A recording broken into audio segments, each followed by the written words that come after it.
Hello students, today we are going to start the chemical properties of haloalkane. ठीक है, पिछली class में हमने क्या डिस्कस किया था? Physical properties. आज हम डिस्कस करने जा रहे हैं chemical properties of haloalkanes. ठीक है, तो इसमें फर्स्ट आपके पास रिएक्शन आती है न्यूक्लियोफिलिक सब्स्टिट्यूशन रिएक्शन। ठीक है, अब देखो एक चीज़ और देखो, जैसे कि हमने प्रिपरेशन में डिस्कस किया था, जैसे प्रिपरेशन ऑफ हेलो अल्केन, तो हम क्या कहते थे कि यहाँ पर हम क्या करते थे, बेसिकली लेफ्ट हैंड साइड लेते थे और यहाँ पर हम क्या लेते थे, राइट हैंड साइड। सपोज हमारी फर्स्ट प्रिपरेशन क्या थी, फ्रॉम अल्कोहल। ठीक है, तो हम क्या करते थे, अल्कोहल को लेफ्ट हैंड साइड रखते थे और इससे क्या बनाते थे, राइट हैंड साइड में हेलो अल्केन, मतलब that is the preparation of hello alkane. अब हम क्या पढ़ रहे हैं, chemical properties of hello alkane. तो मतलब लेफ्ट हैंड साइड में आप क्या रखोगे, यहाँ पर हेलो अल्केन, और इससे क्या बनाओगे, एक नया product, that is a new product. इतनी बात समझ आ रही है? तो आपने केमिकल प्रॉपर्टीज पढ़नी है हेलो अल्केन की, कि अगर आप हेलो अल्केन लेते हो और उसको किसी सब्सटेंस के साथ रिएक्ट कराते हो तो आपके पास कौन सा प्रोडक्ट फॉर्म होता है। ठीक है, तो फर्स्ट उसमें हम पढ़ने जा रहे हैं न्यूक्लियोफिलिक सब्स्टिट्यूशन रिएक्शन।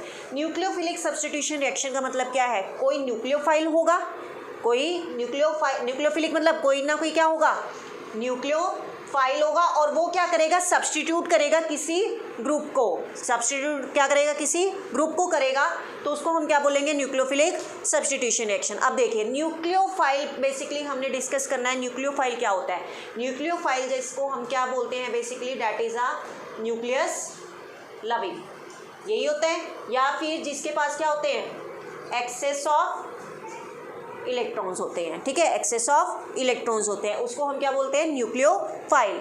अब न्यूक्लियोफाइल में कौन कौन से ग्रुप्स आ सकते हैं, बेसिकली दो टाइप के ग्रुप आ सकते हैं न्यूक्लियोफाइल में। First is negative charge species and second one is a neutral charge species. Negative charge species में कैसे आ सकते हैं आपके पास, जैसे Cl नेगेटिव हो गया, F नेगेटिव हो गया, Br नेगेटिव हो गया, OH नेगेटिव हो गया, नेक्स्ट Cn नेगेटिव हो गया, तो these are the negative charge species. ठीक है, ये जब भी आपके पास एक्ट करेंगी तो ये एज अ न्यूक्लियोफाइल की तरह से एक्ट करेगी। ठीक है, और in case of neutral species, neutral species के ऊपर कोई चार्ज नहीं होता, बट न्यूट्रल स्पीशीज में क्या प्रेजेंट होते हैं, लॉन पेयर इलेक्ट्रॉन। जैसे फॉर एग्जांपल अगर मैं H2O की बात करूँ, यहाँ पर क्या प्रेजेंट है, लॉन पेयर इलेक्ट्रॉन, मतलब excess of electrons are present, that's why they act as an nucleophile. ठीक है, अगर मैं अमोनिया की बात करूँ NH3, यहाँ पर नाइट्रोजन के पास क्या है, आपके पास लॉन पेयर इलेक्ट्रॉन्स। ठीक है, अगर मैं बात करूँ ईथर की, तो यहाँ पर क्या है आपके पास, ऑक्सीजन के पास क्या है, लॉन पेयर इलेक्ट्रॉन्स। अगर मैं अमाइन की बात करूँ RNH2, तो यहाँ पर नाइट्रोजन के पास क्या है, लॉन पेयर इलेक्ट्रॉन्स है, तो they will act as an neutral species और you can say act as an nucleophile. तो बेसिकली हमने इसमें न्यूक्लियोफिलिक सब्स्टिट्यूशन रिएक्शन में क्या पढ़ना है, कि अगर हम क्या लेते हैं, अल्काइल हैलाइड, क्योंकि हम केमिकल प्रॉपर्टीज किसकी पढ़ रहे हैं, हेलो अल्केन्स की, तो हमें यहाँ पर क्या रखना पड़ेगा, लेफ्ट हैंड साइड में हेलो अल्केन, या फिर दूसरा नाम क्या है इसका, अल्काइल हैलाइड। तो हमारे पास अल्काइल हैलाइड क्या था, RX, और यहाँ पर मैंने किसके साथ अटैक करवा दिया, कोई न्यूक्लियोफाइल। अब न्यूक्लियोफाइल जिसके पास लोन पेयर इलेक्ट्रॉन भी हो सकता है या फिर चार्ज भी हो सकता है, that is a negative charge. तो ये कैसे अटैक करेगा न्यूक्लियोफाइल, मतलब nucleophilic substitution reaction. Nucleophilic substitution reaction का मतलब क्या है, कि अगर यहाँ RX के बीच में ये बॉन्ड है, तो ये बॉन्ड क्या होगा, ब्रेक होगा, जनरली ब्रेक होगा, तो ये न्यूक्लियोफाइल इस X ग्रुप को क्या कर देगा, सब्स्टिट्यूट कर देगा। और कैसे, जैसे यहाँ पर ये क्या है, R पॉजिटिव प्लस के X नेगेटिव, ये न्यूक्लियोफाइल जैसे ही इससे अटैक करेगा तो यहाँ पर क्या हो जाएगा, दैट इज न्यूक्लियोफाइल, और जो ये X नेगेटिव ग्रुप है ये क्या हो जाएगा, बाहर निकल जाएगा। तो मतलब X is the leaving group, ये बड़ी जल्दी क्या हो जाएगा, बाहर निकल जाएगा। ठीक है, तो that is the basic reaction of the nucleophilic substitution reaction. ठीक है, बट अब अगर आप यहाँ पर देखो कि ये अल्काइल हैलाइड है, ये न्यूक्लियोफाइल है, यहाँ से क्या बन गया आपके पास, एक नया प्रोडक्ट बन गया, और जो X है वो क्या हो गया, बाहर निकल गया। तो यहाँ पर ये जो न्यूक्लियोफाइल एक्ट कर रहा है, ये जो न्यूक्लियोफाइल अटैक कर रहा है, ये किसके ऊपर डिपेंड है, इस बॉन्ड के ऊपर। मतलब जितनी जल्दी ये बॉन्ड टूटेगा उतनी जल्दी न्यूक्लियोफाइल आके क्या होगा, सब्स्टिट्यूट होगा, और जितना लेट ये बॉन्ड टूटेगा उतना लेट क्या होगा, ये सब्स्टिट्यूट होगा। अगर मैं बात करूं RF, RCl, RBr और RI, तो यहाँ पर अगर ये एज एन अल्काइल हैलाइड में ये यूज़ कर रही हूँ तो इसमें से ईजिली बॉन्ड किसका ब्रेक हो सकता है, RF का, RCl का, RBr का कि RI का? RI का। क्यों? क्योंकि साइज बड़ा है, बॉन्ड डिसोसिएशन एनर्जी कम देनी पड़ेगी। तो मतलब यहाँ से सबसे अच्छा लिविंग ग्रुप कौन सा है? Iodine. Iodine act as an best leaving group because the size is large and bond dissociation energy is less. तो सबसे जल्दी कौन सा रिएक्ट कर जाएगा यहाँ से? Alkyl halide RI। क्यों रिएक्ट कर जाएगा? क्योंकि इसका जो क्या होगा, बॉन्ड क्या होगा, वीक होगा। आ रही है बात समझ? नेक्स्ट थिंग अगर हम डिस्कस करें इसमें बेसिकली, जैसे कि हमने ये अल्काइल हैलाइड और न्यूक्लियोफाइल लिया है कि हम डिस्कशन कर रहे हैं स्ट्रॉन्ग बॉन्ड के ऊपर और वीक बॉन्ड के ऊपर। वीक बॉन्ड है तो जल्दी टूट रहा है, स्ट्रॉन्ग बॉन्ड है तो लेट टूट रहा है, ठीक है। तो मतलब RF क्या है, बहुत लेट रिएक्ट करेगा कंपैरेटिवली टू RI। क्यों? क्योंकि इसका साइज क्या है, छोटा है। क्लियर है इतनी बात? तो अगर हम सिंपल मैकेनिज्म की बात करें इसमें अगर हम सिंपल मैकेनिज्म की बात करें तो ये कैसे एक्ट कर रहा है, देखो जैसे अल्काइल हैलाइड लिया, ठीक है, ये अल्काइल हैलाइड क्या होगा, यहाँ से ब्रेक होगा किसमें, R positive plus X negative में, R positive plus X negative में। ये क्या बन गया यहाँ पर, डैट इज अ कार्बोकेटायन। तो यहाँ पर कौन सी क्लीवेज हो रही है, होमोलिटिक की हेट्रोलिटिक?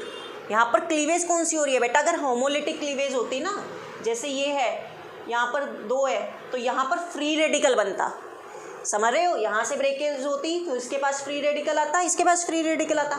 तो यहाँ पर कौन से चार्ज आ रहे हैं, पॉजिटिव और नेगेटिव चार्ज आ रहे हैं। तो मतलब यहाँ पर कौन सी क्लीवेज हो रही है, इतना पता होना चाहिए आपको, that is a heterolytic cleavage. Heterolytic cleavage का मतलब क्या है, ये बॉन्ड ब्रेक हुआ, इसने दोनों इलेक्ट्रॉन ले लिए तो कौन सा चार्ज आ गया, नेगेटिव चार्ज आ गया। क्लियर है? नेक्स्ट थिंग, यहाँ पर अब ये क्या होगा, R पॉजिटिव किससे अटैक होगा, न्यूक्लियोफाइल से, और ये न्यूक्लियोफाइल इसके साथ रिएक्टर आके क्या बना देगा, this one is a product.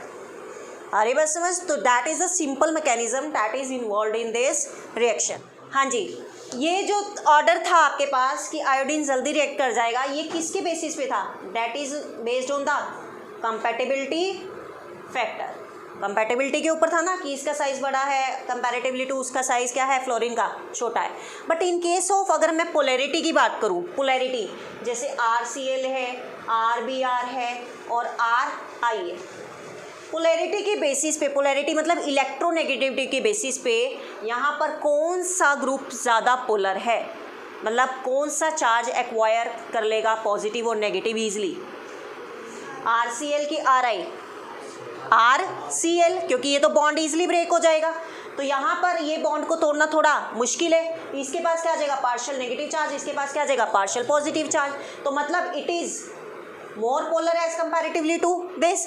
और जो पोलर ग्रुप्स होते हैं वो क्या होते हैं बेसिकली, जो पोलर ग्रुप्स होते हैं वो क्या होते हैं बेसिकली, ईजिली ब्रेक हो जाते हैं।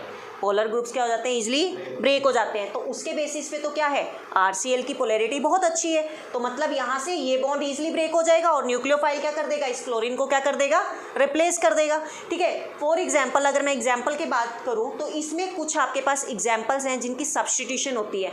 तो फर्स्ट मैं एग्जाम्पल की बात करती हूँ, substitution by OH group, substitution by OH group, जहाँ पर OH ग्रुप, OH कौन सा है आपके पास, that is a negative species. तो ये क्या है, एक्ट कैसे करेगा, एज एन न्यूक्लियोफाइल। तो अगर मैं ये सब्सटीट्यूशन OH ग्रुप की बात करती हूँ तो यहाँ पर क्या देखोगे आप, जब भी आपने OH ग्रुप के थ्रू सब्सटीट्यूशन करनी है तो वहाँ पर आप रिएजेंट कौन सा यूज़ करोगे, या तो एक्वस NaOH या फिर एक्वस AgOH या फिर एक्वस NaOH, बेस्ट आप यूज़ करोगे KOH। ठीक है, या तो एक्वस KOH, एक्वस AgOH या एक्वस NaOH, बेस्ट कौन सा यूज़ करोगे, KOH। एक बात हमेशा ध्यान रखना कि जब भी हम न्यूक्लियोफिलिक सब्सटीट्यूशन रिएक्शन को यूज़ करते हैं तो आप जो KOH यूज़ करते हो वो कौन सा यूज़ करोगे, एक्वस, ना कि अल्कोहलिक। ठीक है, तो अब देखो अगर मैं सब्सटीट्यूशन रिएक्शन कराती हूँ OH ग्रुप से, यहाँ पर क्या आपके पास एल्काइल हैलाइड, मैंने किससे रिएक्ट करा दिया, KOH एक्वस से। ये OH क्या है बेसिकली, नेगेटिव स्पीशीज है, ये क्या करेगा, इस हैलोजन को क्या कर देगा, सब्सटीट्यूट कर देगा। तो क्या बन जाएगा यहाँ से ROH प्लस KX तो बाहर निकल जाएगा। तो मतलब ये क्या था आपके पास, this one is the alkyl halide, और यहां से क्या बन गया, this one is the alcohol. आ रही है बस समझ।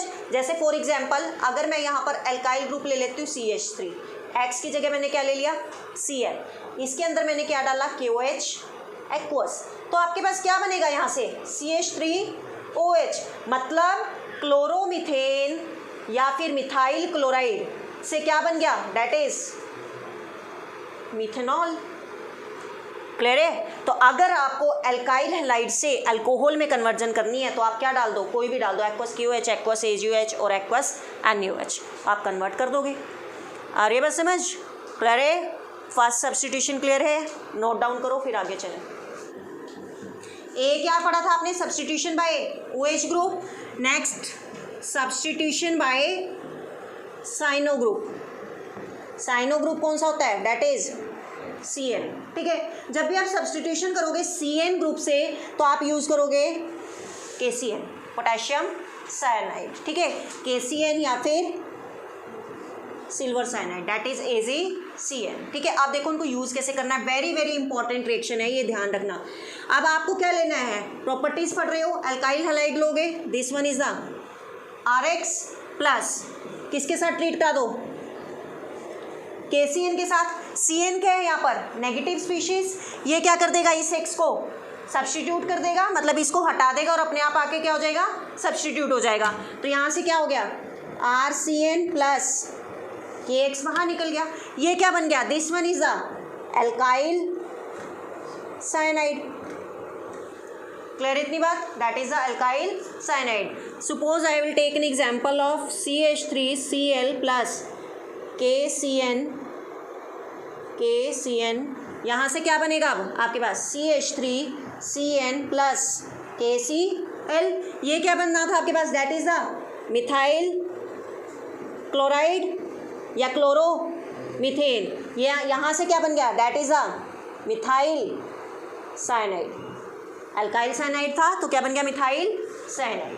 क्लियर है इतनी बात, क्लियर है। But if I will use the AgCN, very very important question, if I will use the AgCN, suppose RX plus AgCN, जब मैं सिल्वर साइनाइड यूज करूंगी तो आपके पास ये साइनो ग्रुप किसको रिप्लेस करेगा, X को, तो आपके अकॉर्डिंग तो क्या बनना चाहिए था, यही बनना चाहिए था RCN, बट यहाँ पर ऐसा नहीं होता, यहाँ पर साइनाइड बन रहा था, यहाँ पर क्या बनेगा, बेसिकली साइनाइड नहीं बनेगा। आपको पता है CN कौन सा लिगेंड है, एम्बीडेंटेट लिगेंड। ठीक है, ये कहाँ से, कार्बन से भी बॉन्डिंग कर सकता है और नाइट्रोजन से भी बॉन्डिंग कर सकता है। मैंने आपको पिछले लेक्चर में बताया था, साइनाइड क्या है, एम्बीडेंटेट लिगेंड है, ये क्या कर सकता है, एक से ज़्यादा साइड से अपनी बॉन्डिंग कर सकता है। ठीक है, तो यहाँ पर ये कार्बन से ना बॉन्डिंग करके किससे बॉन्डिंग करता है, नाइट्रोजन से, तो क्या बनता है RNC। तो ये NC का नाम क्या होता है, जैसे ये साइनाइड था, ये क्या है आइसोसाइनाइड, या फिर अगर ये नाइट्राइल ग्रुप है तो ये कौन सा हो गया, आइसोनाइट्राइल। ठीक है, प्लस KX बाहर निकल जाएगा। जैसे एग्जांपल ले लूँ मैं यहाँ से CH3Cl प्लस AgCN, यहाँ से क्या बन जाएगा आपके पास CH3NC प्लस KCl, हाँ सॉरी AgCl, यहाँ पर क्या आ जाएगा AgX और यहाँ पर क्या आ जाएगा AgCl। क्लियर है इतनी बात, क्लियर है। तो अब ऐसा क्यों होता है, अब हमने वो चेक करना है। आपको पता है C और N के बीच में क्या होता है, यहाँ पर ट्रिपल बॉन्ड होता है। ठीक है, ऐसे यहाँ पर होता है। ठीक है, तो अब ऐसा क्यों होता है कि जब ये KCN के साथ रिएक्ट करता है तो ये क्या बनाता है, बेसिकली साइनाइड, और जब ये AgCN के साथ रिएक्ट करता है तो ये क्या बनाता है, जनरली आइसोसाइनाइड। ऐसा क्यों होता है, वेरी वेरी इंपॉर्टेंट क्वेश्चन। उसका रीज़न क्या है, जो KCN है, KCN is an ionic compound. KCN क्या है, एक आयनिक कंपाउंड है, and it will break in K positive plus CN negative. तो ये CN नेगेटिव डायरेक्टली किसको अटैक करता है, बेसिकली CN क्या न्यूक्लियोफाइल है, ये किसको डायरेक्टली अटैक करेगा, इस हैलोजन को बाहर निकाल देगा और अपने आप आके क्या हो जाएगा, सब्स्टिट्यूट हो जाएगा। बट यहाँ पर ये देखो, ये ब्रेक जब हुआ तो मतलब ये वाला बॉन्ड ब्रेक हुआ ना, KCN, समझ रहे हो, मतलब इस कार्बन के साथ वाला बॉन्ड ब्रेक हुआ। लेकिन जब AgCN यूज करते हो आप, AgCN कौन सा कंपाउंड है, एक कोवेलेंट कंपाउंड है, तो ये कभी भी ये वाला बॉन्ड ब्रेक नहीं कर पाता, ठीक है, क्योंकि ये क्या है, कोवेलेंट बॉन्डिंग से जुड़ा हुआ है, ठीक है। तो यहाँ से ये वाला बॉन्ड ना ब्रेक होकर कौन सा बॉन्ड ब्रेक होता है, ये वाला जो C ट्रिपल बॉन्ड N के बीच में बॉन्ड है, ये वाला बॉन्ड ब्रेक होता है। इसलिए ये क्या करता है, नाइट्रोजन से बॉन्डिंग करता है, ना कि कार्बन से बॉन्डिंग करता है। समझ आ रही है बात, कर लोगे, नोट डाउन करो फटाफट। क्लियर है यहाँ तक ये चीज़, ठीक है। अब ये जो साइनो ग्रुप है, इसकी अपनी बहुत बड़ी इंपॉर्टेंस है कन्वर्जेंस में, ठीक है। तो ये जो साइनो ग्रुप की हम कुछ बेसिकली यहाँ पर एक मैं इंपॉर्टेंस डाल रही हूँ कि जो साइनो ग्रुप की हेल्प से हम बेसिकली चेंज कर सकते हैं, अमाइड में भी चेंज कर सकते हैं, कार्बोक्सिलिक एसिड में भी चेंज कर सकते हैं और एमाइंस में भी चेंज कर सकते हैं, ठीक है। और ये बहुत बड़ी इंपॉर्टेंस है, आपको कन्वर्जन में क्या करेगी, हेल्प करेगी, ठीक है। अब देखिए कैसे कि सपोज मेरे पास ये साइनाइड ग्रुप है RCl, ठीक है। साइनाइड ग्रुप को हम किस में चेंज कर सकते हैं, बेसिकली कार्बोक्सिलिक एसिड में, एमाइंस में और एमाइड्स में। ये क्या है, that is the cyanide group. अगर मैं इसको एसिड के साथ रिएक्ट कराती हूँ, concentrated acid, that is HCl, concentrated acid, और इसके साथ में क्या करा देती हूँ, हाइड्रोलिसिस। हाइड्रोलिसिस जब कॉन्सेंट्रेटेड एसिड डालते हो तो पार्शियल हाइड्रोलिसिस होती है, याद रखना, पार्शियल हाइड्रोलिसिस होती है, ठीक है। तो ये हमेशा क्या बनाएगा, RCONH2, ध्यान रखना, दैट इज द एमाइड। ये क्या बनाएगा, एमाइड, ठीक है। इन केस अगर मैं इसको डाइल्यूट HCl के साथ ट्रीट करा देती हूँ और साथ में क्या करा देती हूँ, हाइड्रोलिसिस, और ये कौन सी हाइड्रोलिसिस कहलाती है, that is the complete hydrolysis, ठीक है। उसमें क्या बेसिकली क्या बनाता है ये, that is the RCOH, that is the carboxylic acid, that is the carboxylic acid. In case अगर मैं क्या करा दूं, इसकी रिडक्शन, और रिडक्शन क्या, सोडियम C2H5OH, या फिर गुड रिड्यूसिंग एजेंट मैंने आपको बताया था, lithium aluminium hydride LiAlH4, that is a good reducing agent. और कौन सा आप यूज कर सकते हो रिडक्शन के लिए, बताओ, निकल, प्लेटिनम, पैलेडिनियम यूज़ कर सकते हो ना, निकल, प्लेटिनम और पैलेडिनियम, ये रिडक्शन के लिए यूज़ होते हैं। तो जब भी रिडक्शन कराओगे तो आपके पास यहाँ से एमाइड बन रहा था, यहाँ से कार्बोक्सिलिक एसिड, और यहाँ से क्या बनेगा, that is a amine, RCH2, क्योंकि एक कार्बन है ना, RCH2NH2, that is a amine. Clear है इतनी बात। तो ये कन्वर्जन्स में बहुत हेल्प करेगी। और एक चीज़ और ध्यान रखना, जब हम रिडक्शन NaC2H5OH के साथ कराते हैं तो बेसिकली इसको बोला जाता है मेंडियस रिएक्शन, मेंडियस रिएक्शन, ये चीज़ आपने ध्यान रखनी है। क्लियर है, 3 कन्वर्जन्स हैं साइनो ग्रुप की, कि अगर आपके पास अल्काइल साइनाइड है, उसकी अगर आप पार्शियल हाइड्रोलिसिस कराते हो तो वो किस में चेंज होगा, अमाइड में। अगर कंप्लीट हाइड्रोलिसिस कराते हो तो किस में चेंज होगा, कार्बोक्सिलिक एसिड में। और अगर आप रिडक्शन कराते हो तो किस में चेंज होगा, एमाइंस में, ठीक है, that is a amine. This one is a amine and this one is a carboxylic acid. Clear इतनी बात, करो नोट डाउन फटाफट। हाँ जी, नेक्स्ट क्या है, C part substitution by NO2 group, that is a nitro group, ठीक है। तो जब भी आपने नाइट्रो ग्रुप के अकॉर्डिंग सब्सटीट्यूशन करानी है बेसिकली, तो आप किसका यूज़ करोगे, या तो KNO2 का या फिर AgNO2 का, ठीक है। जैसे यहाँ पर अल्काइल हैलाइड ले लिया, क्या ले लो, KNO2।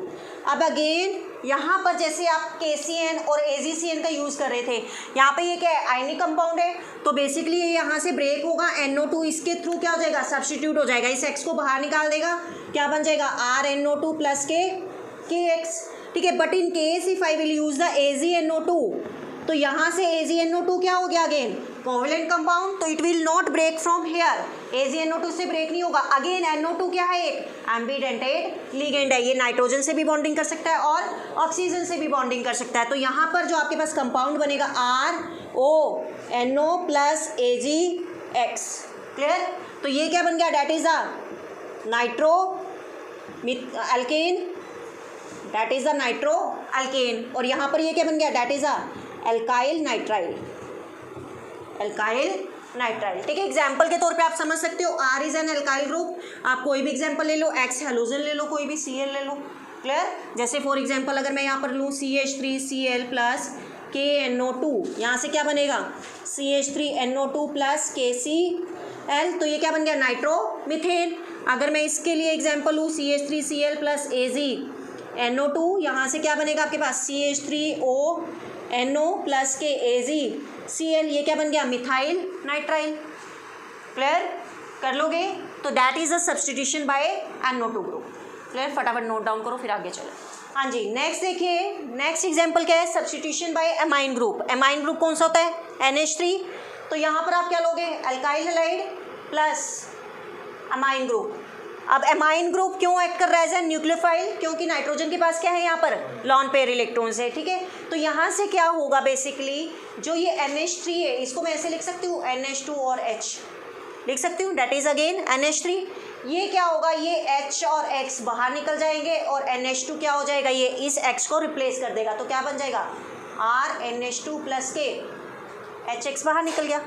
तो ये कौन सा अमीन बना, प्राइमरी अमीन, सेकेंडरी अमीन की टर्शरी अमीन, प्राइमरी अमीन। क्यों, क्योंकि एक ही अल्काइल ग्रुप है, तो that is the primary amine. Clear, इसको हम फर्दर सेकेंडरी अमीन भी बना सकते हैं और टर्शरी अमीन भी बना सकते हैं। कैसे, ये प्राइमरी अमीन लो RNH2, इसको किसके साथ ट्रीट कराओ अल्काइल हैलाइड के साथ, तो यहाँ से क्या होगा एक H और एक X बाहर निकल जाएगा, क्या बना आपके पास RNH और R, बेटा एक H और एक X बाहर निकल गया, क्या बन गया ये, that is a secondary amine. आप सेकेंडरी अमीन से टर्शरी अमीन भी बना सकते हो, RNHR, यहाँ पर क्या ले लो अगेन अल्काइल हैलाइड ले लो, यहाँ से HX बाहर निकल जाएगा और ये R इस यहाँ पर आ जाएगा RNR डार, this one is a tertiary amine. Clear, तो जहाँ पर आप प्राइमरी सेकेंडरी और टर्शरी अमीन बनाते हो इस रिएक्शन को नाम दिया जाता है that is a Hofmann degradation reaction, Hofmann degradation reaction. This reaction is used for the preparation of amines. This reaction is used for the preparation of amines, क्योंकि इधर क्या बन रहा है amines। ठीक है, कर लो। हॉफमैन एमोनोलिसिस भी बोल देते हैं, Hoffmann एमोनोलिसिस। This reaction is known as a Hofmann ammonolysis degradation reaction. हाँ जी, नेक्स्ट देखिए, नेक्स्ट एग्जाम्पल हम ये भी ले सकते हैं सब्सटीट्यूशन बाय एस्टर ग्रुप।